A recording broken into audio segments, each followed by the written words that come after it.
Hello, my friends. This is Maria. Today I have a book. The name is The New Small Person, and the writer is Lauren Child.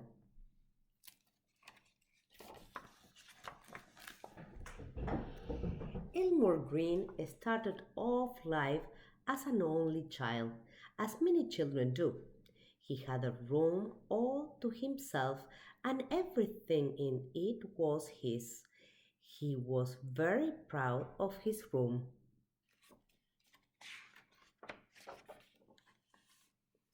He watched all his favorite cartoons on his own little TV set. No one ever changed the channel. He could line up all his precious things on the floor and no one moved them 1 inch. When his Uncle Cecil gave him a jar of jelly beans, Elmos could eat every single bean all by himself in whatever order he liked. There was no need to worry about anyone eating the orange ones because Elmore Green's parents did not eat jelly beans. Elmore Green's parents thought he was simply the funniest, cleverest, most adorable person they had ever seen. And Elmore Green liked that because it is nice to be the finest, cleverest, most adorable person someone has ever seen. But then, one day, everything changed. We'll see what happened.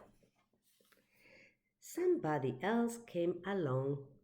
The new person was small and didn't do much, but still people picked it up and smiled at it and gave it things to chew.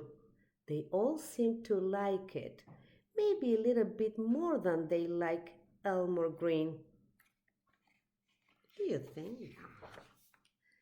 The new small person didn't like watching Elmo's Green's favorite TV cartoon and would squawk until the channel was changed.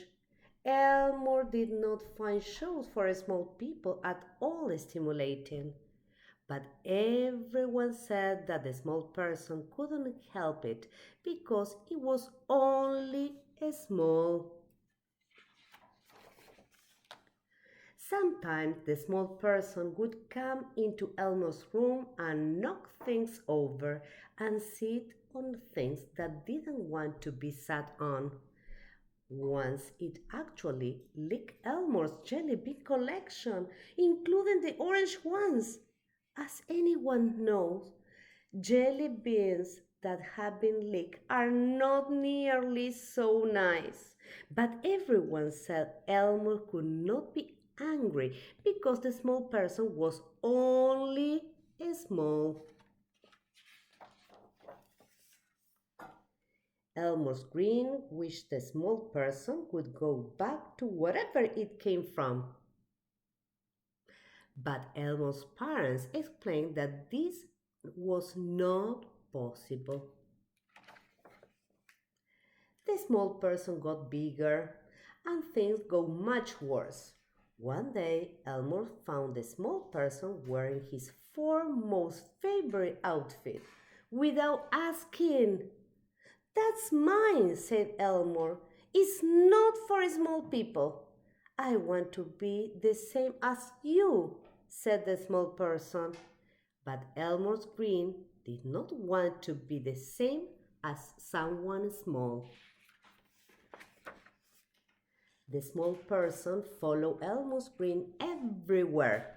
It wanted to sit next to him. It wanted to copy everything that Elmo did. It wanted to be everywhere that Elmo was. Where are you going, Elmore? Said the small person. Nowhere, said Elmore. Can I come? Said the small person. When the small person said things like this, Elmore Green would go and sit up the tree. He did not want someone small following him around. One awful day, the small person moved its bed into Elmo's green room. Now Elmo couldn't get away from it. It was always there, looking at him. Sometimes it would stretch out its arms and say, "Huggle!" But Elmo didn't want to call up to someone small.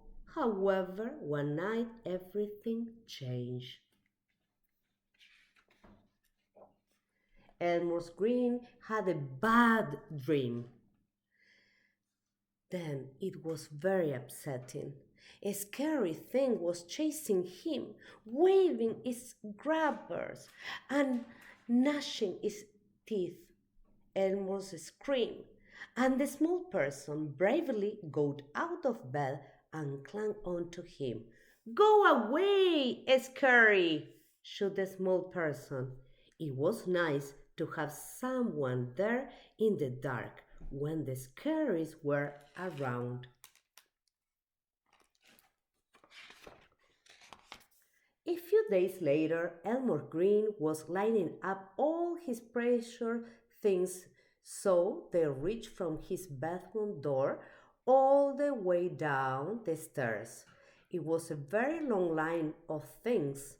The small person was amazed. "Ooh," it said, "I could make them reach to the front door if I had more things," said Elmore. "I have more things," said the small person. "I have at least 5 or 3 things. You can have them." It felt good to have someone there who understood why a long line of things was so special. The next evening, Elmore was laughing at the TV. The small person looked at Elmore and then at the TV, and then he laughed too. It was very funny. More funny somehow with two people laughing than just one. Elmos opened his jar of jelly beans. "You can have a jelly bean if you like, Albert." His brother Albert smiled. Elmore smiled back. "Whichever color you like," said Elmore. "Except orange." "But look at this." His brother wants the orange one. Bye, my friends. See you next time. And if you want to read this book again, you can go to Ottawa Public Library. Thank you.